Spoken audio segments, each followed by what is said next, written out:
IPL में Kolkata night Riders यानी KKR ने बांग्लादेशी तेज गेंदबाज मुस्तफिजुर रहमान को खरीदा है। खिलाड़ी के लिए भुगतान की गई रकम 9 करोड़ 20 लाख रुपए है। इस नीलामी के बाद सोशल मीडिया, क्रिकेट फैंस और राजनीतिक सामाजिक समूहों में तीखी प्रतिक्रिया देखने को मिली।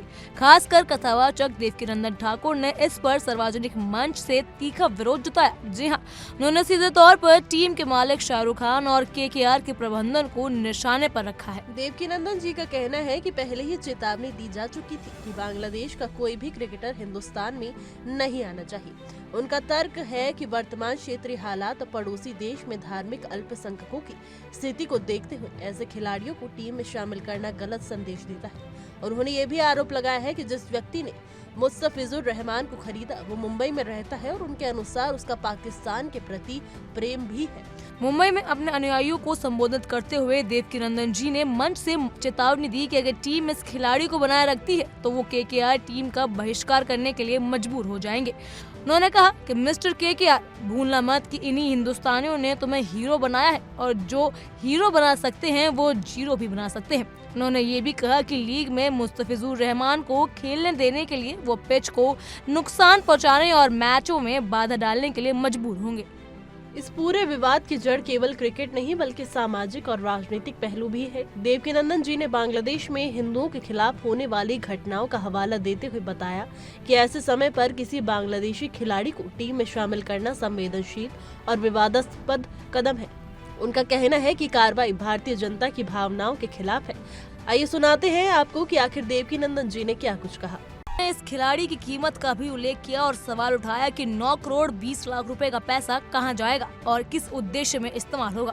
उन्होंने दावा किया कि इस पैसे में तमाम हिंदुओं की हत्या होगी और इस पैसे को देने वाले को लेकर भी सवाल उठाए गए। विशेषज्ञों का मानना है कि इस तरह के बयान क्रिकेट फ्रेंचाइजी और खिलाड़ियों के लिए गंभीर चुनौती बन सकते हैं। आईपीएल जैसी अंतर्राष्ट्रीय लीग में खिलाड़ियों का चयन केवल खेल कौशल पर आधारित होना चाहिए, लेकिन सामाजिक और राजनीतिक दबाव अक्सर निर्णयों को प्रभावित करते हैं। इस घटना ने यह भी दिखाया है कि खेल और राजनीति अलग नहीं रहते और एक खिलाड़ी की खरीदारी कई सामाजिक और धार्मिक पहलू को प्रभावित कर सकती है। देवकीनंदन जी ने मंच से ये भी कहा कि अगर किसी को भारत से प्रेम है और अगर 6 साल की बच्ची को जलाए जाने जैसी घटनाओं का दुख है तो टीम को उस खिलाड़ी को बाहर करना चाहिए। उन्होंने स्पष्ट किया कि अगर ऐसा नहीं किया गया तो टीम का बहिष्कार उनकी मजबूरी बन जाएगा। धार्मिक नेताओं की प्रतिक्रिया भी इस विवाद में शामिल हो गई है। मध्य प्रदेश के उज्जैन में कुछ साधुओं ने धमकी दी है कि अगर मुस्तफिजुर रहमान को आईपीएल में खेलने दिया गया तो वो पिच को नुकसान पहुंचाने और मैचों में बाधा डालने के लिए मजबूर होंगे।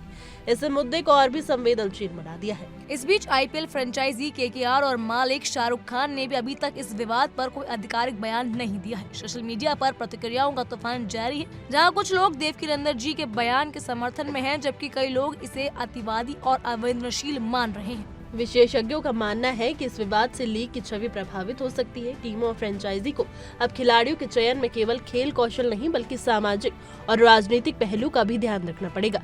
ये घटना ये दिखाती है कि आज के समय में खेल और सामाजिक राजनीति मुद्दे कितने जुड़े हुए हैं। कथावाचक देवकीनंदन ठाकुर जी ने अपने अनुयायियों को स्पष्ट संदेश दिया है कि वो इस मामले में पीछे नहीं हटेंगे। उनके उद्देश्य टीम और मालिकों पर दबाव डालना है ताकि बांग्लादेशी खिलाड़ी को टीम से बाहर किया जा सके। देखना अब ये होगा कि शाहरुख खान और केकेआर इस विवाद का हल कैसे निकालते हैं। क्या मुस्तफिजुर रहमान टीम में बने रहेंगे या सामाजिक और राजनीतिक दबाव के चलते बदलाव होगा।